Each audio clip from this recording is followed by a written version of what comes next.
There are a lot of group leaders these days that feel like their Facebook group is just dead because they're not really getting their members to engage with them.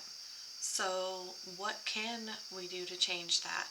Is it the algorithm? Is it um, because there's so many groups on Facebook and there's so much competition? Like, what is it that's causing the engagement in our groups to be so low, right?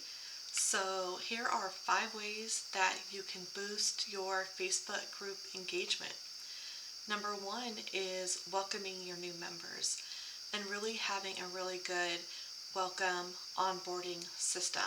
It's almost like welcoming someone into your home, right? You want to give them that extra welcome of welcoming them into your community. So you want to make sure to welcome them. You can send a welcome DM. You can send a welcome email and have a welcome email sequence. And then that will also help with the engagement because you're taking the time to actually reach out and get to know people. Number two, asking engaging questions. Those viral, getting to know you questions. They build relationships, they get to know people, and people really do like to talk about themselves. So the engaging questions are very, very helpful when it comes to that. Even if it's just as simple as how do you take your coffee or coffee or tea. And no, they're not necessarily like professional posts, but they are posts that people will engage with because they're easy and it's not something that they really have to think about.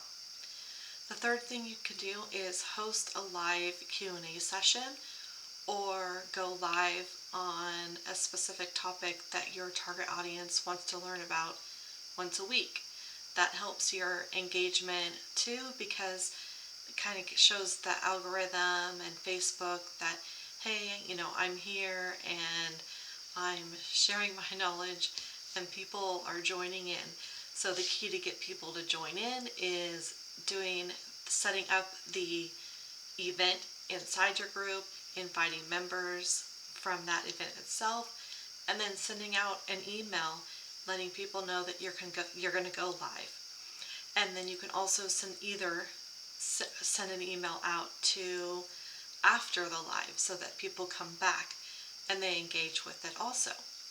Number four, you could create a poll to generate conversation. Basically, you can do a poll to find out what people need help with or what they're struggling with, and just asking questions because it's easy to just click a button and say, hey, yes, or no, or whatever the answers are to your poll.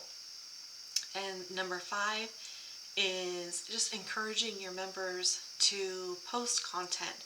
So when you welcome into the group, encourage them to introduce themselves. Encourage them to share a post, stories. You could even do like a social Saturday and have people or allow people to self-promote and do a separate post that way. So encouraging our members really gets them to engage too. And then something to keep in mind is that normally when we have groups, there's usually about 90% of our members that don't engage.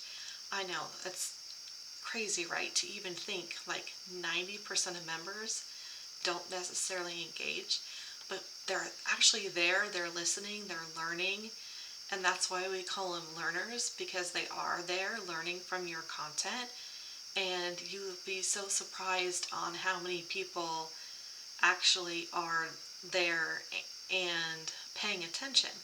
I've actually reached out and DM'd people before and just, how's it going? Is there anything I can help you with? Oh no, I love the content in your group. It's great. And they didn't engage at all. Like they never commented, they've never posted, they never even liked a post. So, you just never know. So just, follow these 5 steps and keep moving forward, and you will definitely boost that engagement in your Facebook group. And then also subscribe and follow me for more tips.